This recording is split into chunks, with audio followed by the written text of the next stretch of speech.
அகர முதல எழுத்தெல்லாம் ஆதி பகவன் முதற்றே உலகு.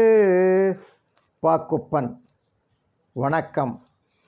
இன்று என் பிதற்றல். பெருந்தலைவர் காமராசர். சான்றோர் பெருமக்களே, பெருந்தலைவர் காமராசர் 9 ஆண்டுகள் சிறையில் இருந்தவர். 9 ஆண்டுகள் முதலமைச்சராக இருந்தவர் தமிழ்நாட்டிற்கு. அவர்தான் காமராசர். கருணை உள்ளம் படைத்தவர். நாடு ஒன்றே தன் குறிக்கோளாக கொண்டவர். நாட்டு முன்னேற்றமே முன்னேற்றம் என்று சதா சர்வகாலமும் நாட்டை பற்றியே நினைத்து கொண்டிருந்தவர். தன்னலம் இல்லாதவர். கண்ணதாசன் மிக அழகாக சொல்லுவார், யார் காமராசர்? கண்ணதாசன் சொல்லுகிறார், படித்தவன் அல்லன், பல்கலை கல்வி முடித்தவன் அல்லன், 4 வகை வேதம் குடித்தவன் அல்லன், கொள்கை நிலத்தில் வெடித்து வந்தவன் வெள்ளை நெஞ்சினன். அவர்தான் காமராசர் என்று கண்ணதாசன் மிக அழகாக சொல்லுவார். இன்னும் கூட சொல்லுவார், இறைவா, கடவுளே, நான் இந்த நாட்டில் எந்த தலைவரை பின்பற்றுவது என்று இறைவனிடம் கண்ணதாசன் கேட்டாராம். கண்ணதாசன் சொல்லுகிறார். அதுக்கு இறைவன் சொன்னாராம், கண்ணதாசா, நீ யாரை பின்பற்ற வேண்டும் என்று என்னை கேட்கிறாய்? சொல்கிறேன் கேள்.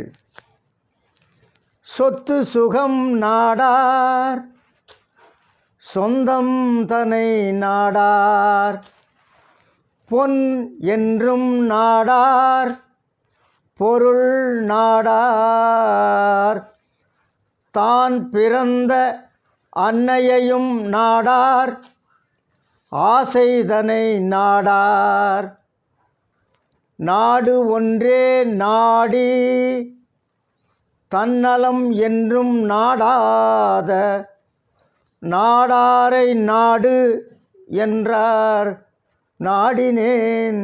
கண்ணதாசன். சொந்தம் வேண்டாம், சொத்து வேண்டாம், பொன் வேண்டாம், பொருள் விரும்ப மாட்டார், தன்னலம் என்றும் கிடையாது, தாயை கூட அவர் விரும்புவதில்லை, தாயினும் மேலாக தாய் நாட்டைத்தான் அவர் விரும்பினார். தாய் நாட்டைத்தான் அவர் விரும்பினார். தன்னலம் என்றும் நாடாத நாடாரை காமராசரை நாடு என்றார். யாரு? சாமி. நாடினேன். கண்ணதாசன். சான்றோர் பெருமக்களே, பொதுவாக தன்னலம் மிக்கவர்கள்தான் இந்த நாட்டில் மிக அதிகமாக இருப்பார்கள். ஆனால் தன்னலம் இல்லாதவர்கள் மிக மிக குறைவு.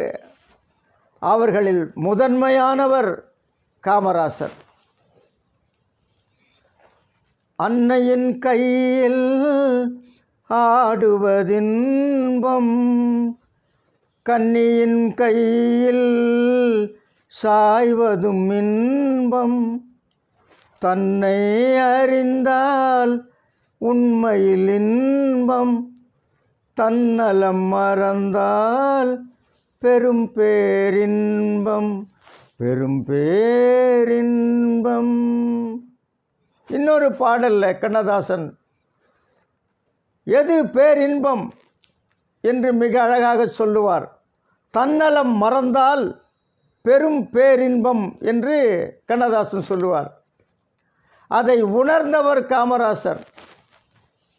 தன்னலம் இல்லாதவர் காமராசர். அப்படிப்பட்ட காமராசரை, கண்ணதாசா நீ உன் தலைவராக ஏற்றுக்கொள் என்று இறைவன் சொன்னதாக கண்ணதாசன் நமக்கு அழகான ஒரு பாடலில் நமக்கு சொல்லுவார். ஆக கடவுளே சொன்னவர் யாரை பின்பற்ற வேண்டும் இந்த நாட்டில் என்று கடவுளே சொன்னவர் காமராசர். காமராசரை காட்டி அவரைத்தான் கண்ணதாசா நீ பின்பற்ற வேண்டும் என்று சொல்வதாக ஒரு நல்ல தனிப்பாடலில் மிக அழகாக கண்ணதாசன் பாடியிருப்பார். சான்றோர் பெருமக்களே, நாட்டு மக்களையே அவர் தன் கண்களாக கொண்டிருந்தார். அணைகளின் நாயகன் என்று அவர் போற்றப்பட்டார். சான்றோர் பெருமக்களே, அவர் காலத்தில்தான் தமிழ்நாட்டில் பல அணைகள் கட்டப்பட்டன. அதனால்தான் அவர் அணைகள் நாயகன் என்று போற்றப்பட்டார். நீரின்று அமையாது உலகு எனின் யார் யார்க்கும் வானின்று அமையாது ஒழுக்கு. தண்ணி இல்லைன்னா இந்த உலகம் இல்லை, உலக உயிர்கள் இல்லை. மழை இல்லை என்றால் ஒழுக்கம் இல்லாமல் போகும், நல்லொழுக்கம் இல்லாமல் போகும் என்று வள்ளுவ பெருந்தகை மிக அழகாக சொல்லியிருக்கிறார். அதை உணர்ந்தவர் காமராசர். நீரின் இன்றியமையாமையை உணர்ந்து இந்த நாட்டு மக்கள் குடிநீருக்கு துன்பப்படக்கூடாது, விளைநில நீருக்கு துன்பப்படக்கூடாது, விளைச்சல் பெருக வேண்டுமென்றால் அதற்கு தண்ணீர் வேண்டும், தண்ணீர் வேண்டுமென்றால் அதற்கு அணைகள் வேண்டும். பொழிகின்ற மழை நீரை பெருக்கெடுத்து ஓடி வரும் ஆறுகளின் குறுக்கே அணைகளை கட்டி தேக்கி நாட்டு மக்களுக்கு தண்ணீரை வழங்க வேண்டும் என்கிற நல்ல குணம் படைத்து காமராசர் பல அணைகளை கட்டினார் தமிழ்நாட்டில். பேச்சிப்பாறை அணை, வைகை அணை, குந்தா அணை, கிருஷ்ணகிரி அணை, சாத்தனூர் அணை, இப்படி பல அணைகளை கட்டினார். சான்றோர் பெருமக்களே, நாம் திருவண்ணாமலையில் வாழ்கிறோம். நாம் ஒரு கோளை நீரை குடிக்கும் பொழுது அந்த கோளை நீரில் காமராசர் முகம்தான் வர வேண்டும். சாத்தனூர் அணை இங்கு இருப்பதனால்தான் திருவண்ணாமலை வாழும் மக்கள் தண்ணீர் பிரச்சனை இல்லாமல் நாம் வாழ்கிறோம். ஆக தண்ணீர், ஒரு கோளை நீரை நாம் பார்க்கும்போது, குடிக்கும்போது நமக்கு காமராசர் முகம்தான் அதில் தெரிய வேண்டும். நாம் நன்றி உள்ளவர்களாக இருக்க வேண்டும். தமிழ்நாட்டு மக்கள் இத்தனை அணைகள், ஆக பல அணைகளை கட்டி நாட்டு மக்கள் நல்வாழ்வு பெற வேண்டும் என்று சிந்தனை கொண்டு பல அணைகளை கட்டினவர் அணைகள் நாயகன் காமராசர் என்று போற்றப்படுகிறார். சான்றோர் பெருமக்களே, அது மட்டும் இல்லாமல் நாட்டில் சர்க்கரை தொழிற்சாலைகள் வேண்டும் என்று ஜப்பான் நாட்டுடன் தொடர்பு கொண்டு தமிழ்நாட்டில் 10 சர்க்கரை ஆலைகள் நிறுவ அவர் திட்டமிட்டார். ஜப்பான் நாட்டில் இருக்கிற அலுவலர்கள், தமிழ்நாட்டில் உள்ள அமைச்சர், தமிழ்நாட்டில் உள்ள அலுவலர்கள் உட்கார்ந்து 10 சர்க்கரை ஆலைகள் தமிழ்நாட்டில் நிறுவது குறித்து அவர்கள் பேச்சுவார்த்தை நடத்தினார்கள். அப்போ இந்த ஜப்பான் நாட்டு அலுவலர்கள் சொன்னாங்க, நாங்கள் இந்தியாவுக்கு சர்க்கரை ஆலைகளுக்கு எந்திரங்கள் கொடுக்குறோம், ஒரு சர்க்கரை ஆலையில் வைக்கப்பட வேண்டிய எந்திரங்களுக்கு 10 விழுக்காடு கழிவு கொடுக்குறோம் சொன்னாங்க. தமிழில் 10% கமிஷன். ஒரு சர்க்கரை ஆலை நிறுவ வைக்கப்படுகிற அந்த எந்திரங்களுக்கு, பயன்படுத்துகிற அந்த எந்திரங்களுக்கு 10 விழுக்காடு கழிவு தருகிறோம். நீங்கள் 10 சர்க்கரை ஆலைகள் கட்டப்போவதாக சொல்கிறீர்கள். அதற்கு தேவையான எந்திரங்களுக்கு ஒரு சர்க்கரை ஆலைக்கும் தேவையான எந்திரங்களுக்கு 10 விழுக்காடுன்னு தருவோம். அப்போது எத்தனை விழுக்காடுகள்? 10ன்னா 10 தொழிற்சாலைக்குன்னா 100 விழுக்காடு. 100 விழுக்காடுன்னா இன்னொரு சர்க்கரை ஆலை அமைக்கலாம். அவன் சொன்னான் 100 விழுக்காடு தர்றோம் 10 தொழிற்சாலைகளுக்கு, அதை நீங்கள் எடுத்துக்கலாம், இல்லை உங்கள் தலைவர் எடுத்துக்கலாம், இல்லை உங்கள் கட்சி எடுத்துக்கலாம், அது உங்களுடைய வசதி, நீங்கள் என்ன நினைக்கிறீர்களோ யார் வேணால் எடுத்துக்கலாம், நாங்கள் கொடுத்துருவோம்னு சொன்னோம். நாங்கள் எங்கள் முதல்வரை கலந்து ஆலோசித்து வருகிறோன்னு வந்து கேட்டாங்க அமைச்சர் அலுவலர்கள்லாம். காமராஜர் சொன்னார், அந்த கழிவு நாம் யாரும் எடுத்துக்கொள்ளக்கூடாது. அந்த 100 விழுக்காடு கழிவுன்னா 10 தொழிற்சாலைகளுக்கு நாம் வாங்குகிற எந்திரங்களுக்கு இன்னொரு தொழிற்சாலைக்கு தேவையான எந்திரங்களை அவர்களுக்கு கொடுக்க சொல்லுங்கள். ஆக 10 தொழிற்சாலைகளுக்கு தேவையான எந்திரங்களுக்கு பணம் கொடுப்பாங்க தமிழ்நாட்டிலிருந்து.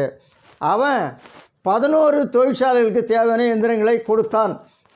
அப்படி கட்டப்பட்டது தான் மோகனூர் சர்க்கரை ஆலை. சான்றோர் பெருமக்களே, ஆக தான் அனுபவிக்கலாம், இல்லை தன் கட்சிக்கு எடுத்துக்கொள்ளலாம், இல்லை தன் அமைச்சர்கள் எடுத்துக்கொள்ளலாம்னு அவங்க சொல்கிறான். ஆனால் அந்த பணத்தை தொடாமல் அந்த பணத்திற்கு இன்னொரு தொழிற்சாலை, மோகனூர் தொழிற்சாலை அமைக்கப்பட்டதுன்னா அது காமராஜர் ஒருவரால் தான் நடந்தது. ஆக பொருளுக்கு ஆசை சொன்னார்ல, பொருளுக்கு ஆசைப்பட மாட்டார், ஆசைதனை நாடார், பொன் என்றும் நாடார், பொருள் நாடார் என்பதற்கு இதுதான் நல்ல எடுத்துக்காட்டு. விரும்பலை, பணத்தை விரும்பவில்லை, பொன்னை விரும்பவில்லை, பொருளை விரும்பவில்லை. ஆனால்தான் அந்த பணத்திற்கு இன்னொரு சர்க்கரை ஆலை தமிழ்நாட்டிற்கு வந்தது. அது காமராஜரால் தான் முடிந்தது. ஆக பிறர் பொருளுக்கு ஆசைப்படாதவர், பிறர் பொன்னுக்கு ஆசைப்படாதவர் காமராசர் என்று அதனால்தான் கண்ணதாசன் பாடினான். எல்லோராலும் அப்படி இருக்க முடிவதில்லை. ஒரு நிறுவனத்துக்கிட்ட பாலம் கட்டுவதற்கு ஒப்பந்தம் போடப்பட்டது. அந்த நிறுவன தலைவர் நண்பர் வந்தார். நீங்கள் தான் ஒப்பந்தத்துக்கு கையெழுத்து போட்டிருக்கீங்களாமே, நீங்கள் தான் பாலம் கட்ட போகிறீங்களாமே. ஆமாம் என்று அந்த நிறுவன தலைவர் சொன்னார் நண்பர்கிட்ட. எங்கே பாலம் அப்படின்னு கேட்டார். அவர் வீட்டில் இருந்து சொன்னார், அதோ தெரியுது பார், அதுதான் பாலம். அந்த பாலம் கட்டின பணத்தில் வந்த லாபத்தில் கட்டினது இந்த வீடு அப்படின்னு சொன்னார். ஆக அதோ தெரிகிறதே அதுதான் பாலம், இது வந்த லாபத்தில் கட்டின வீடுன்னு சொன்னார். நண்பர் பார்த்தாரு, தெரியலையே பாலம் எங்கே இருக்குது அப்படின்னு நண்பர் கேட்டார். அப்போ அந்த நிறுவன தலைவர் சொன்னார், ஒப்பந்தக்காரர், அதான் இந்த வீடுன்னு சொன்னார். ஆக அப்படிப்பட்டவர்கள் இருக்கிற நாட்டில் பிறர் பொருளுக்கு ஆசைப்படாத, பிறர் பொண்ணுக்கு ஆசைப்படாத ஒரு தலைவர் இருந்தார் என்றால் அது காமராசர் ஒருவர்தான். சான்றோர் பெருமக்களே, காமராசர் ஒருவர்தான். ஒன்று சொல்லி நான் முடிக்க விழைகிறேன். இது நாட்டு மக்களுக்காக வாழ்ந்தார் அவர். நாட்டு மக்களுக்காக திருமணம் கூட அவர் புரிந்து கொள்ளவில்லை. ஒரு முறை எலிசபெத் மகாராணியார் கேட்டாங்க, ஐயா நீங்கள் ஏன் கல்யாணம் பண்ணிக்கல அப்படின்னு சொல்லி. அதற்கு காமராஜர் சொன்னார், தமிழ்நாட்டில் என் தங்கைகள் பல பேருக்கு திருமணமாகவில்லை. அவர்கள் திருமணம் புரிந்து கொள்ளாமல் இருக்கும்பொழுது நான் மட்டும் எப்படி திருமணம் செய்து கொள்வேன் என்று சொன்னார். ஆக இந்த நாட்டிற்காக அவர் இல்லறத்தை கூட துறந்தார். இந்த நாட்டு மக்களுக்காக அவர் திருமணம் புரிந்து கொள்ளாமல் வாழ்ந்தார் கடைசி வரைக்கும். இப்படிப்பட்ட ஞானி அவர். முதலமைச்சர் மட்டுமல்ல, சிறந்த துறவி அவர், நல்ல ஞானி அவர். ஆக இந்த நாட்டு மக்களின் வாழ்வே, இந்த நாட்டு மக்களின் நலமே தன்னலம் என்று கருதினவர் காமராசர் அவர்கள். சான்றோர் பெருமக்களே, இரக்க குணம் உடையவர், இரக்க குணம் உடையவர். அதற்கு ஒன்று சொல்ல வேண்டும். அவர் முதலமைச்சராக இருந்தபொழுது மின்தூக்கியில் ஒரு பையன் வேலை செய்து கொண்டிருந்தான். அந்த பையன் ஒரு நாள் சொன்னான், ஐயா நாளையிலேருந்து என்னை வேலைக்கு வரவானான்னு சொல்லிட்டாங்க ஐயா. ஏன் கேட்டார் இவர். இந்த மின்தூக்கி பயன்படுத்துறதுக்கு நான் 10வது படிச்சிருக்கணுமா? நான் 10வது படிக்கல ஐயா, 8வது தான் படிச்சிருக்கிறேன். அதனால் நாளிலேருந்து என்னை வேலைக்கு வரவேணான்னு சொல்லிட்டாங்க. புதிய ஆணை பிறப்பிச்சிருக்காங்களாம். பையன் ஓன்னு அழுதான் முதலமைச்சர்கிட்ட. ரொம்ப கோபமாக போய் கேட்டார், யார் அந்த ஆணையை பிறப்பித்தது, எந்த அலுவலர்? அவர் சொன்னார், காமராஜர், 6வது படித்த நானே முதலமைச்சராக இருக்கிறேன். இந்த பொத்தானை அழுத்துறதுக்கு 10வது படிக்கணுமா? பொத்தானை அழுத்தினா மேலே போகுது, அங்கே பொத்தானை அழுத்தினா கீழே வரப்போகுது. இதுக்கு என்னையா 10வது படிப்பு? அந்த அரசாணையை மாற்றுங்கள். இந்த பையனுக்கு வேலை போச்சுன்னா அவன் குடும்பம் என்ன ஆகும் என்று அந்த பையன் மீது இரக்கம் கொண்டு, மக்களுக்காகத்தான் சட்டமே தவிர சட்டத்திற்காக மக்கள் இல்லை என்று காமராசர் அடிக்கடி சொல்லுவார். ஆக அந்த பையன் மீது இரக்கம் கொண்டு அந்த அரசாணையை மாற்றினவர் காமராசர். அரசாணையை மாற்றினவர். சான்றோர் பெருமக்களே, ஒரு முறை ஒரு கூட்டத்தில் இவர் பேசிக்கொண்டிருந்த பொழுது ஒரு நிழற்பட கலைஞர் இவர் சுற்றி படம் எடுத்து கொண்டிருந்தான். அப்பொழுது காமராஜர், ஏய் சுந்தரம் இங்கே வாப்பான்னு சொன்னார். ஆக காமராசருக்கு நினைவாற்றல் மிக மிக அதிகம். எந்த மாவட்டத்தில் யார் தலைவர், யார் எதிர்கட்சியில் பெரிய ஆள், அங்கே என்ன குளம் இருக்குது, என்ன ஏரி இருக்குது, அந்த மாவட்டத்தில் என்ன ஆறு ஓடுகிறது என்று தமிழ்நாட்டினுடைய பூகோளம் முழுதும் அவருக்கு அத்துப்படி, எல்லாம் அவருக்கு நன்றாக தெரியும். தலைவர்கள் பெயர்களெல்லாம் எங்கே போனாலும் பேர் சொல்லி தான் கூப்பிடுவார். அவ்வளோ நினைவாற்றல் உள்ளவர் காமராசர். இந்த நிழற்பட கலைஞர் படம் எடுத்துகிட்டு இருக்கப்போ, இங்கே வாப்பா, கையில் என்னையா ரத்தம் ஒழுகுது, நீ என்னையே படம் எடுத்துக்கிட்டு இருக்க, என்னாச்சுன்னா? வர்றப்போ ஒரு சின்ன விபத்து ஆயிடுச்சுங்க ஐயான்னா.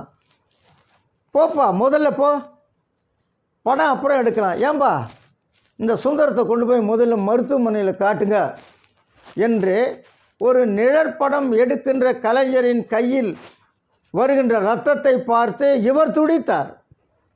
அவரை பேர் சொல்லி அழைத்தார். அதான் காமராஜர். சுந்தரங்கவா, என்னாச்சு உனக்கு, நீ முதல்ல மருத்துவமனைக்கு போ, இவரை கூட்டிகிட்டு போங்கப்பா என்று சொன்னவர் காமராஜர்.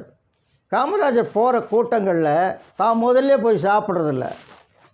கூட வர்ற பத்திரிகையாளர்கள், கூட வருகிற காவல்துறை அலுவலர்கள் முதல்ல சாப்பிட்டாங்களான்னு கேட்பார். வாப்பா நீங்களாம் சாப்பிட்டீங்களா? இன்னும் இல்லைங்க, முதல்ல போய் சாப்பிடு. ஆக பத்திரிகையாளர்கள், காவல்துறை அலுவலர்கள் சாப்பிட்ட பிறகுதான் முதல்வர் காமராஜர் சாப்பிடுவார். என்ன பயம் அவருக்கு, அவர் சாப்பிட்டு போயிட்டாருன்னா தான் தலைவர் தான் போயிட்டாருன்னு சொல்லி இவங்களுக்கு சாப்பாடு போட மாட்டாங்களோன்னு ஒரு பயம். ஆக தான் சாப்பிடுவதற்கு முன் தன்னை சார்ந்தவர்கள் சாப்பிட வேண்டும் என்ற எண்ணம் கொண்டவர் காமராஜர்.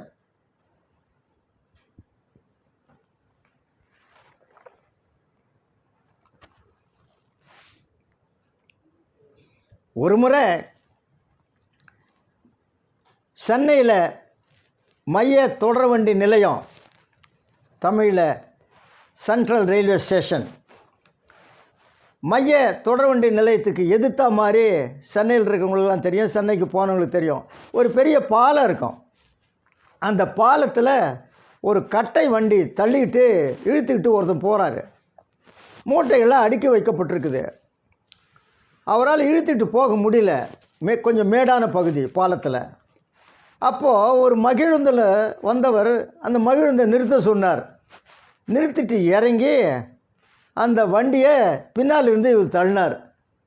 யாரான்னு பார்த்தா அவர்தான் முதலமைச்சர் காமராசர்.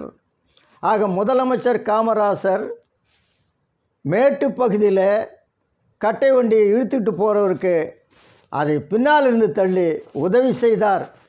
அவ்வளவு இரக்க குணம் உடையவர் காமராசர். சான்றோர் பெருமக்களே, நாட்டு நலமே தன்னலம் என்று எண்ணினவர், இரக்க சிந்தை உடையவர் காமராசர். ஒன்று சொல்லி முடிக்கிறேன். ஒருத்தன் ஒரு கூட்டத்தில் தாயை பற்றி புகழ்ந்து பேசினான். தாயை போல ஒரு உறவு உலகத்தில் இல்லை. தாய் தன்னுடைய இரத்தத்தை பாலாக்கி குழந்தைக்கு கொடுத்து வளர்க்கிறாள். 5 10 மாதம் தன் வயிற்றிலே குழந்தையை அவள் சுமக்கிறாள். குழந்தை பிறந்த பிறகு எறும்பு கடிக்காமல் அந்த குழந்தையை வளர்க்கிறாள்.